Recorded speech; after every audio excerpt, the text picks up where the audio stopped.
भैया। हाँ लक्ष्मण। वन में हमें घूमते घूमते 10 वर्ष हो गए। इन वर्षों में हम कई संत महात्माओं को मिले। इन सबके तो नाम भी याद नहीं रहेंगे। लक्ष्मण, केवल नामों की सूची याद रखने से क्या लाभ? नाम तो केवल एक बाहरी पहचान के लिए होता है।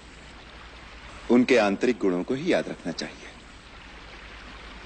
ये सिद्ध पुरुष जो बाहरी जगत से दूर इन दुर्गम स्थानों पर बैठे साधना कर रहे हैं, ये जो नगरों और बस्तियों में अपनी शक्ति का प्रदर्शन नहीं करते, ये बड़े दुर्लभ लोग हैं।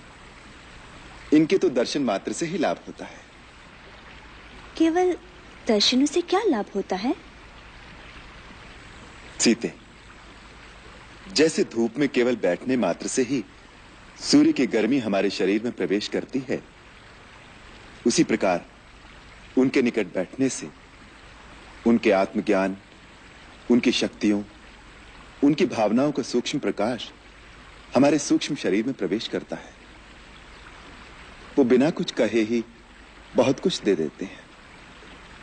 तपोवन के जिस भाग में अब हम प्रवेश कर रहे हैं, वहां एक से एक महान ऋषि होंगे।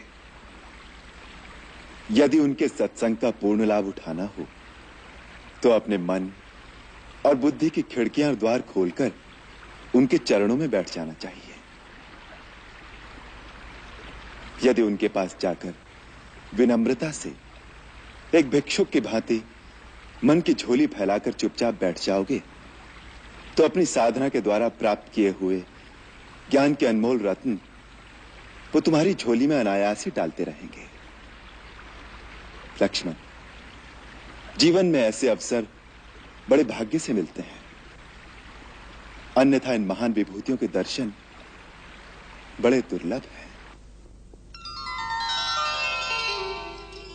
सबसे बड़ी शक्ति मन की है, परंतु मन एक चंचल घोड़े की भांति कभी स्थिर नहीं रहता।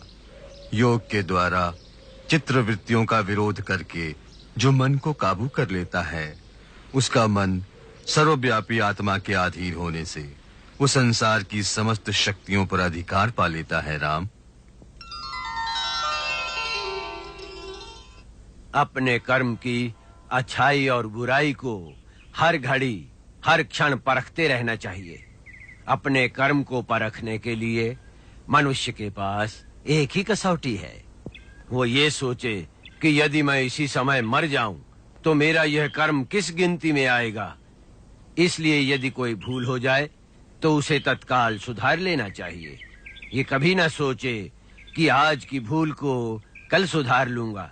कभी कभी काल कल का समय नहीं देता।